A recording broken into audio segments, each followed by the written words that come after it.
Peace, it's Masterful Allah with World's Great Men of Color, Volume 1, Asia and Africa and Historical Figures Before Christ, including Aesop, Hannibal, Cleopatra, Zenobia, Askia the Great, and many others. And this one is by my man, J.A. Rogers. Aesop, inspirer of the world's greatest minds, 560 BC. The influence of Aesop on Western thought and morals is profound.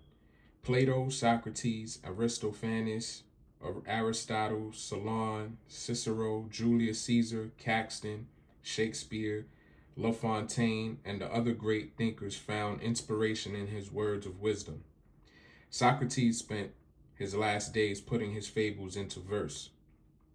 The books that have been written about him and his works will fill an immense library. His writings have been translated into almost every language of the civilized world. According to some writers, he is supposed to have been Lokman, another Negro slave who was the wisest man of the East and who was used as an authority by Muhammad in the Quran. But the manner of his death, as told by the Greeks, gives so living a touch to Aesop that it is not difficult to believe he was distinct from Lukman. Of Aesop's early life, nothing definite is known. He lived in the 6th century BC.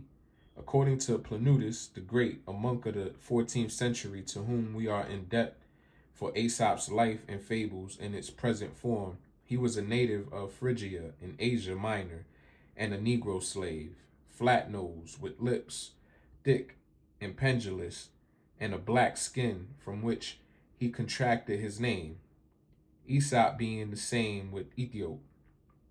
Camavarus, Osborne, Baudouin, Bellegarde, and almost every writer agrees with Planutus. Aesop's first master was Xanthus, who saw him in a market where he was for sale with two other slaves, a musician and an orator. Xanthus asked the musician what he could do.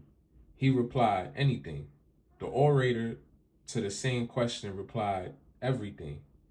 Turning next to Aesop, Xanthus asked, and what can you do? Nothing, was the reply. Nothing, repeated Xanthus, at which Aesop replied, one of my companions says he can do anything, and the other asserts that he can do everything. That leaves me nothing. Struck by the reply, Xanthus said, if I buy you, will you promise to